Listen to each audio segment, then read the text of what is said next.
नमस्कार दोस्तों, आप सभी का गुरुकुल 21 में स्वागत है। आज हमारी टीम जो एक विशेष शो लेकर आई है, कौन बनेगा नेशनल टैलेंटेड स्टूडेंट। इस शो का यह तीसरा एपिसोड है, जिससे खेलने के लिए कचाड़ की बेहतरीन और मेधावी छात्रा साजिया हमारे सामने उपस्थित हैं। अब इनसे हम इनके विषय से संबंधित 30 कड़े प्रश्नों को पूछेंगे। 5 नवंबर को राष्ट्रीय प्रतिभा आयोग की परीक्षा है, उसी को देखते हुए हमारी टीम ने पूरा रिसर्च करके इन प्रश्नों को बनाया है। एक प्रकार से उस फाइनल को खेलने से पहले का एक सेमीफाइनल है। अगर इसे आप जीतते हैं तो आप सफल होंगे। आपके पास 3 लाइफ लाइन रहेगा, जिसका आप इस्तेमाल कर सकते हैं। अब आप एक कंप्यूटर स्क्रीन पर पहला सवाल रहा, निम्नलिखित में से कौन एक भिन्न है। Option A Raipur, option B Jaipur, option C Bihar, option D Ranchi. Option C Bihar. Option C Bihar पर आपने ताला लगाया है और यहाँ ताला हमारे कंप्यूटर में भी लग गया है और अब हमारे कंप्यूटर में कुंजी लग रही है और इस कुंजी में उसने हरे रंग की बत्ती जलाई है और पहला सवाल बिल्कुल बहुत सही रहा। रायपुर राजस्थान की राजधानी है, रायपुर छत्तीसगढ़ की राजधानी है, जयपुर राजस्थान की राजधानी है, रांची झारखंड की राजधानी है, बिहार एक राज्य है, इसलिए अलग है। अब आपके पास दूसरा प्रश्न है, निम्नलिखित में से कौन सा अलग है। पहला जड़, दूसरा पौधा, तीसरा तना, चौथा पत्ती। इनमें से कौन सा एक अलग है। जड़, दूसरा पौधा, तीसरा तना, चौथा पत्ती। चौथा पत्ती। चौथा पत्ती पर आपने विकल्प पर लॉक किया है और कंप्यूटर ने हमारा सिग्नल दिया है कि यह जवाब उचित नहीं है। कंप्यूटर हमारा बता रहा है कि दूसरा विकल्प पौधा सही है, क्योंकि जड़, तना और पत्ती ये पौधे के भाग हैं, पौधा अलग है। इसमें आप एक प्रश्न को गलत बता चुके हैं, थोड़ा हिसाब से होशियारी से खेलिएगा। अगला प्रश्न है, रुपया अनुपाते भारत तो समान अनुपाते एन अनुपाते क्या होगा। रुपया भारत की मुद्रा है, एन किस देश की मुद्रा है। Option A Turkey, option B Bangladesh, option C Pakistan, option D Japan. Option D Japan. Option D Japan को लॉक किया जाए। तीसरा प्रश्न और बिल्कुल सही जवाब। अब आपके स्क्रीन पर चौथा सवाल, जंतुओं द्वारा प्राप्त खाद्य पदार्थ है। ऑप्शन ए दाल, ऑप्शन बी चावल, ऑप्शन सी शहद, ऑप्शन डी सब्जी। ऑप्शन सी शहद। ऑप्शन सी शहद को लॉक किया जाए। वास्तव में दाल, चावल और सब्जी पौधों से प्राप्त होता है, तो शहद जंतुओं से प्राप्त होगा, इसलिए शायद विकल्प नहीं, शायद नहीं, कंप्यूटर ने कह दिया क्लियर है भाई, सही है। अब आपके कंप्यूटर स्क्रीन पर 5वां सवाल रहा, निम्नलिखित में से प्राकृतिक रेशा है। Option A polyester, option B nylon, option C flax, option D terylene. Option C flax. Option C flax को लॉक किया जाए। आपने फ्लैक्स का, कंप्यूटर ने हमारे फ्लैश किया है शायद सी पर, और सर्चिंग में उसने बताया है कि फ्लैक्स जो है ये अलसी का रेशा होता है, और आपका 5वां जवाब बिल्कुल सही। अब जीवाश्म ईंधन नहीं है। Option A biogas, option D प्राकृतिक gas, option C LPG, option D petroleum. Option A biogas. Option A biogas को लॉक किया जाए। बिल्कुल सही जवाब, बायोगैस सही है। 6 प्रश्नों में आपका एक गलत है, आप सही खेल रहे हैं, लाइफ लाइन भी आपके पास है। 7वां प्रश्न आपके स्क्रीन पर रहा इस प्रकार, कौन सी गैस अधिक विषैली होती है। Option A nitrogen, option B methane, option C carbon dioxide, option D carbon monoxide. Option D carbon. Option D carbon monoxide को लॉक किया जाए। कंप्यूटर लॉक ले रहा है और इस लॉक में आपका जवाब कंप्यूटर स्क्रीन ने दे दिया है और बिल्कुल सही जवाब। अब आप 8वें प्रश्न की तरफ बढ़ते हैं। खेल काफी रोमांचक हो रहा है। टीम 21 की सबसे मेधावी छात्र हॉट सीट पर है और देखते हैं कितने प्रश्नों का सही जवाब देते हैं। वैश्विक ऊष्मा यानी इसे कहते हैं ग्लोबल वार्मिंग वृद्धि के लिए उत्तरदायी गैस है। Option A oxygen, option B hydrogen, option C carbon dioxide, option D nitrogen.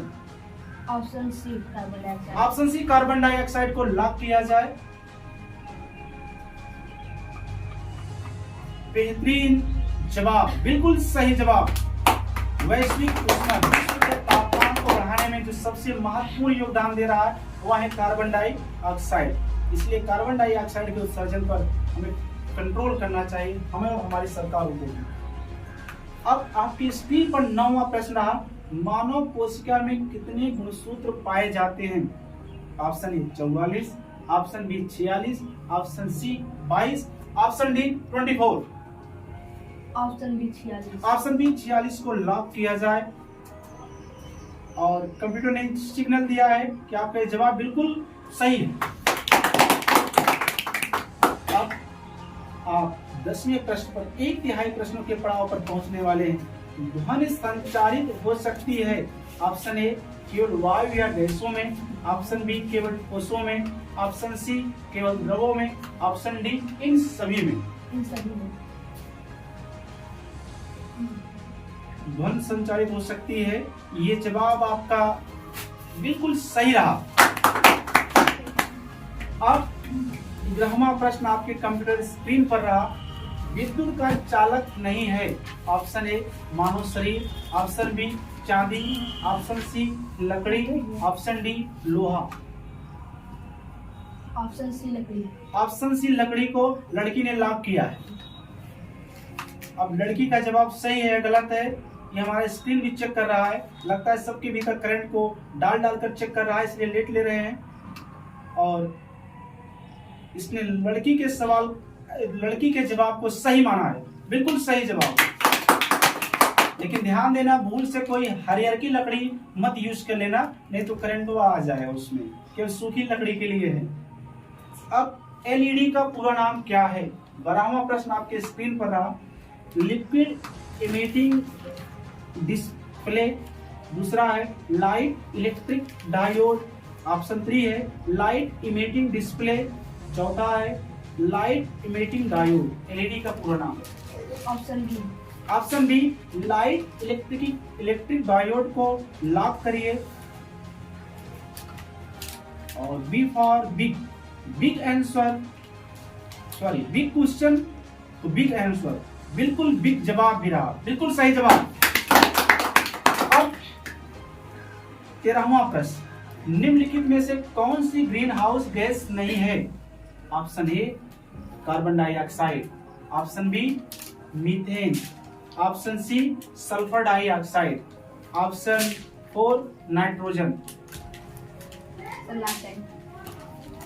अब यह प्रश्न ऑडियंस के पास गया है, निम्नलिखित में से कौन सी ग्रीन हाउस गैस नहीं है? Option A carbon dioxide, option B methane, option C sulphur dioxide, option D nitrogen.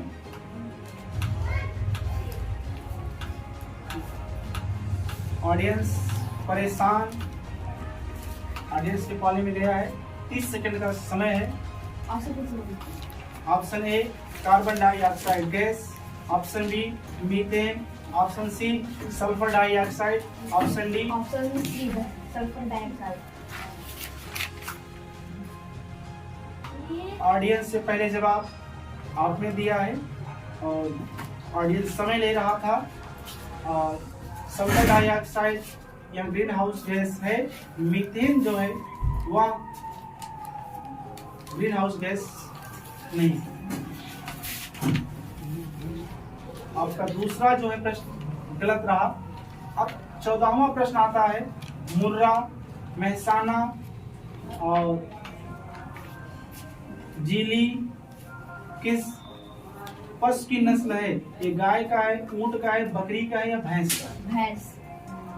भैंस का आंसर सही है, बिल्कुल सही जवाब। अब आपके पास है गुलाम वंश का संस्थापक कौन था?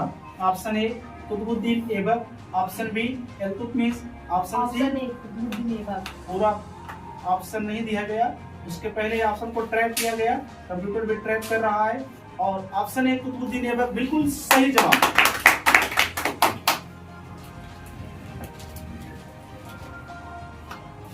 अब 16वां प्रश्न आपके कंप्यूटर स्क्रीन पर रहा। भारत छोड़ो आंदोलन किस वर्ष आरंभ हुआ? Option A 1929, option B 1948, option C 1942 ईस्वी, ऑप्शन डी 1944 ईस्वी। ऑप्शन सी ऑप्शन सी 1942 को लॉक किया जाए। लॉक। असहयोग आंदोलन को किसने प्रारंभ किया था? महात्मा गांधी ने। बिल्कुल सही जवाब और 1942 का जवाब भी बिल्कुल सही रहा। अब 17वें क्वेश्चन पर बढ़ते हैं।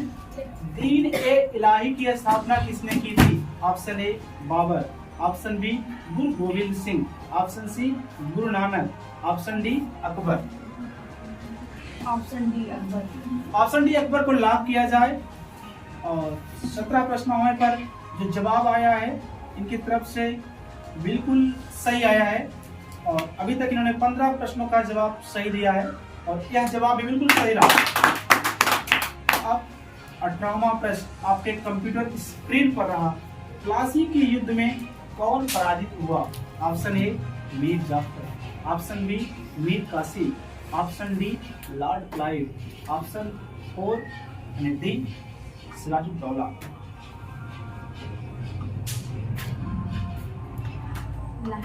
लॉक लाइन फिर से एक बार लिया गया है। Option A Mir Jafar. प्लासी के युद्ध में कौन पराजित हुआ? Option A Mir Jafar, option B Mir Qasim, option C Lord Clive, option D Sirajuddaula.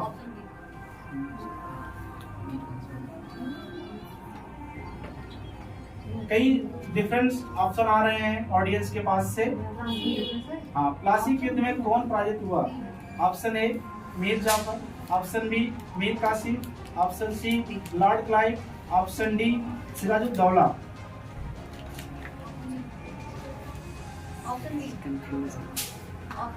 अब आप बताइए क्योंकि कई जगहों से कई जवाब आ रहे हैं इस प्रश्न पर। अब आपका दिमाग क्या कहता है? Option D. ऑप्शन डी को लॉक किया जाए और लाइफ लाइन इस बार गलत होती हुई दिख रही है। प्लासी के युद्ध में मीर जाफर पराजित हुआ। सिराजुद्दौला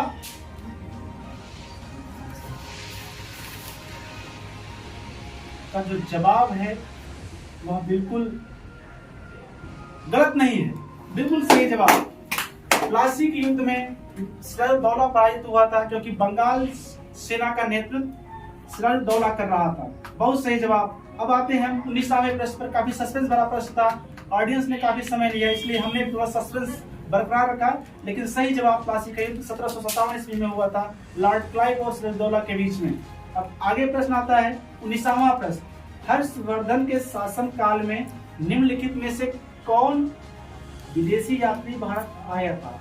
ऑप्शन ए वेगस लीज, option B Hiuen Tsang, option C Genghis Khan, option 4 Fahien. Option B. Option B Hiuen Tsang को लॉक किया जाए और सस्पेंस भरे इस मैच में, रोमांचक मुकाबले में इस बार इस प्रश्न का सही जवाब दिया गया, बिल्कुल सही जवाब। अब 20वें प्रश्न पर हम लोग आते हैं। हल्दी घाटी का युद्ध किसके बीच लड़ा गया था? हल्दी घाटी। ऑप्शन ए शेरशाह और हुमायूं के बीच में, ऑप्शन बी महाराणा प्रताप और अकबर के बीच में, ऑप्शन सी मोहम्मद गोरी और पृथ्वीराज चौहान के बीच में, ऑप्शन डी बाबर और इब्राहिम लोदी के बीच। Option B. Option B Maharana Pratap और अकबर को लॉक किया जाए। यह युद्ध 1576 ईस्वी में हुआ था, महाराणा प्रताप और अकबर के बीच में। आपका जवाब बिल्कुल सही है। इस युद्ध में महाराणा प्रताप की पराजय हुई थी, लेकिन उन्होंने अकबर की अधीनता स्वीकार करने की बजाय जंगलों में रहना पसंद किया, बिल्कुल सही जवाब। अब 21वां प्रश्न। संविधान सभा की पहली बैठक कब हुई थी? ऑप्शन ए 9 दिसंबर 1946, 10 जुलाई 1946, 9 अगस्त 1946 या 20 जनवरी 1946। Option A. ऑप्शन ए 9 दिसंबर 1946 को लॉक किया जाए और लॉकिंग सिस्टम पूर्ण हो चुका है। संविधान सभा की पहली बैठक 9 दिसंबर 1946 की हुई थी। इस बैठक की अध्यक्षता उस संविधान सभा के सबसे वयोवृद्ध नेता डॉक्टर सच्चिदानंद सिन्हा कर रहे थे। आपका जवाब बिल्कुल सही रहा। अब आपके सामने एक जटिल प्रश्न, कितने वर्ष के लोगों को वोट देने का अधिकार है? ऑप्शन ए 18 वर्ष, ऑप्शन बी 21 वर्ष, ऑप्शन सी 25 वर्ष, ऑप्शन डी 28 वर्ष। ऑप्शन ए 18 वर्ष। ऑप्शन ए 18 वर्ष को लॉक किया जाए। क्या आप वर्तमान में वोट देने के लायक हैं? नहीं। कितने साल के हैं?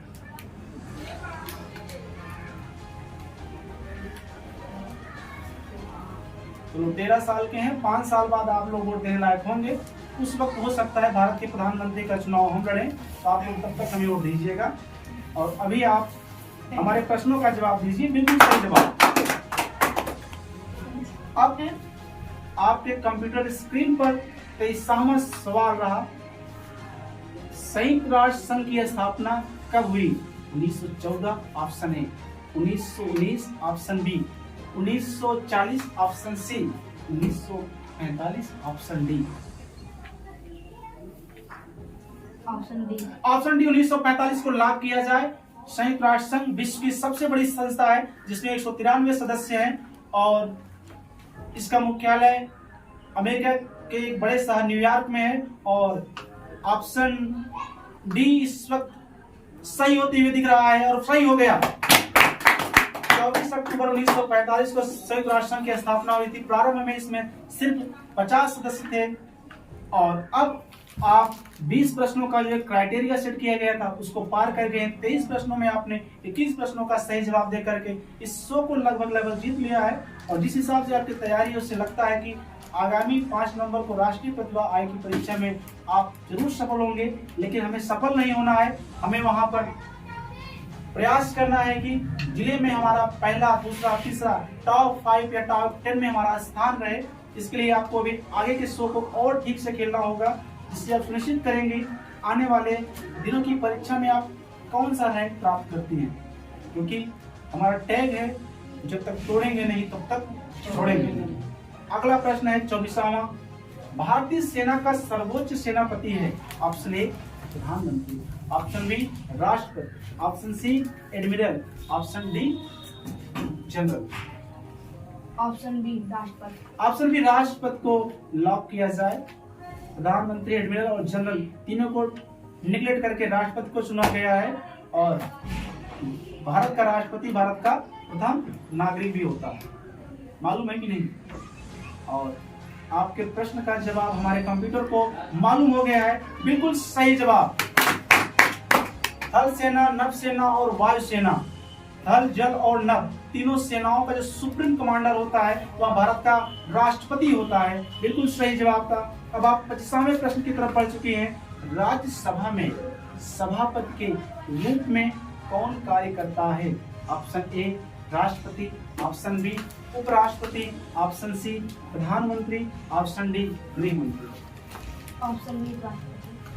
ऑप्शन बी उपराष्ट्रपति को लॉक किया जाए। यह बहुत ही जटिल प्रश्न है, लोग को कंफ्यूज होता है, कभी भी पूछता है वह कौन सा व्यक्ति है जो उस सदन का सदस्य ना होते हुए भी उसकी अध्यक्षता करता है। इसका जवाब है उपराष्ट्रपति।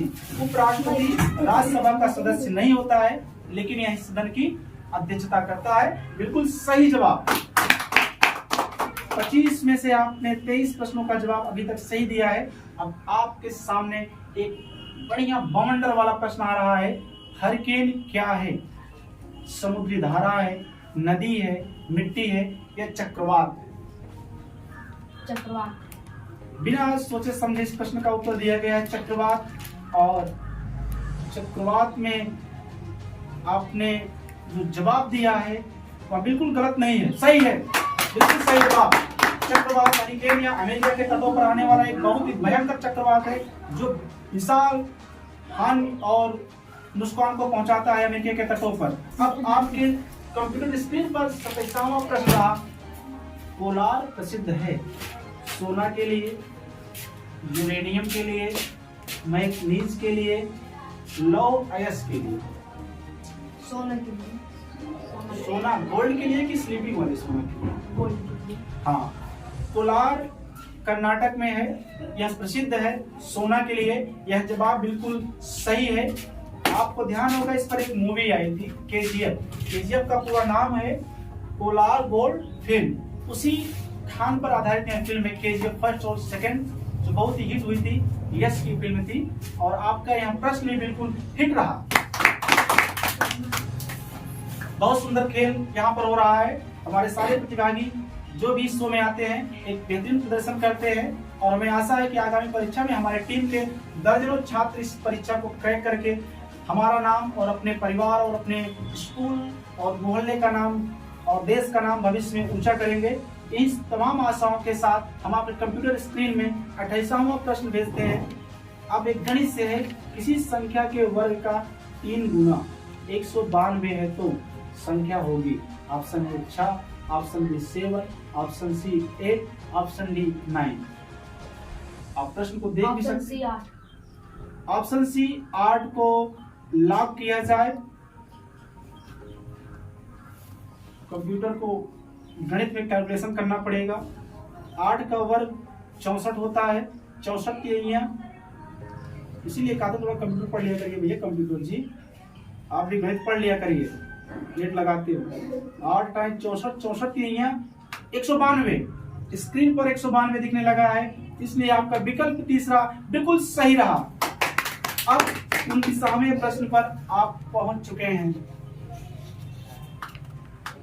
यह शो करने का एकमात्र उद्देश्य होता है कि हम अपने टीम के बच्चों का मनोबल ऊंचा करें, और आने वाले भविष्य में जो बड़ी बड़ी प्रशासनिक परीक्षाएं हैं, हमारे बच्चे उन बड़ी बड़ी प्रशासनिक परीक्षाओं में एक उत्कृष्ट स्कोर का मुकाम हासिल करें। यह परीक्षा सिर्फ एक छोटी परीक्षा नहीं है, यह इंटरव्यू, यह शो भविष्य के लिए हम एक मार्गदर्शन दे रहे हैं अपने बच्चों को। 29वां प्रश्न हम अपने इस स्टूडेंट के पास देखते हैं कि 9/3 घाते 3 का सरलतम रूप होगा। Option A 27, option B 18, option C 81, option 4 3। आप प्रश्न को देखना चाहें तो देख भी सकती हैं। Yes sir. आपके पास 1 मिनट का समय है। बेहतरीन शो चल रहा है। अभी तक जो भी बच्चे इस शो में खेले हैं सभी 26-27 प्रश्नों के आसपास सही किए हैं, और सारे बच्चों ने बेहतरीन प्रदर्शन किया है। हम आशा करते हैं कि बच्चे आगे चल करके इन परीक्षाओं में बढ़िया अंक प्राप्त करेंगे। और यही बातचीत करने के दौरान प्रश्न का जवाब भी आ गया, ऑप्शन ए। ऑप्शन ए 27 को हम लॉक करेंगे, और थोड़ा हम भी चेक करेंगे, हमारा कंप्यूटर भी चेक करेगा। 9 9 81, 81 में है 729, 729 में अगर हम 27 का भाग देंगे तो शायद 27 आ रहा है। अब कंप्यूटर हमारे थोड़ा लेट चलते हैं, इन्होंने भी बताया कि 27 बिल्कुल सही जवाब। प्रश्न भी बिल्कुल सही रहा। अब आपके कंप्यूटर स्क्रीन पर आखिरी शो का सवाल आ रहा है। आपने 29 सवालों में से 27 प्रश्नों का जवाब दे दिया है। लगभग 90% से ऊपर का औसत आपका पहुंच चुका है। 91-92% के आसपास आपका औसत चल रहा है। रानी एक कलम 10 रुपए में खरीद कर उसे कितने रुपए में बेचेगी, उसे 10% का लाभ। Option A 15, option B 12, option C 11, option D 20। प्रश्न आप देख भी सकते हैं। एक लाइफ लाइन आपके पास बचा हुआ है। बेहतरीन शो, बेहतरीन परीक्षा, कोशिश करने वालों की कभी हार नहीं होती है। हमारे सारे बच्चे बेहतरीन कोशिश कर रहे हैं और बेहतरीन प्रदर्शन कर रहे हैं। हमें काफी आशा है आपका जवाब आ गया है। Option D. Option D 20। और आपने आखिरी प्रश्न पर जल्दबाजी दिखा करके बिल्कुल ही गलत किया है। आपका 30वां प्रश्न गलत है, लेकिन ओवरऑल हमारा कंप्यूटर बता रहा है कि आप 30 में से 27 प्रश्नों का सही जवाब दिए हैं। शायद जिसमें 2 लाइफ लाइन लिए हैं, क्लियर हो गया, 2 लाइफ लाइन है। आपने 30 में से 25 प्रश्नों का जवाब सही दिया है। स्ट्राइक रेट आपका भी लगभग 90% के आसपास बन रहा है। बहुत ही बेहतरीन खेल आप लोगों ने देखा है। इस वीडियो को जो भी बच्चे देख रहे हो, राष्ट्रीय विद्यालय के बच्चे जरूर इस वीडियो को देखें, उनकी एक तैयारी हो सकती है। 5 नंबर को परीक्षा है। हमारे सभी छात्र जो भी अभी तक आए सब बढ़िया खेला है, और साजिया ने भी अच्छा खेला है।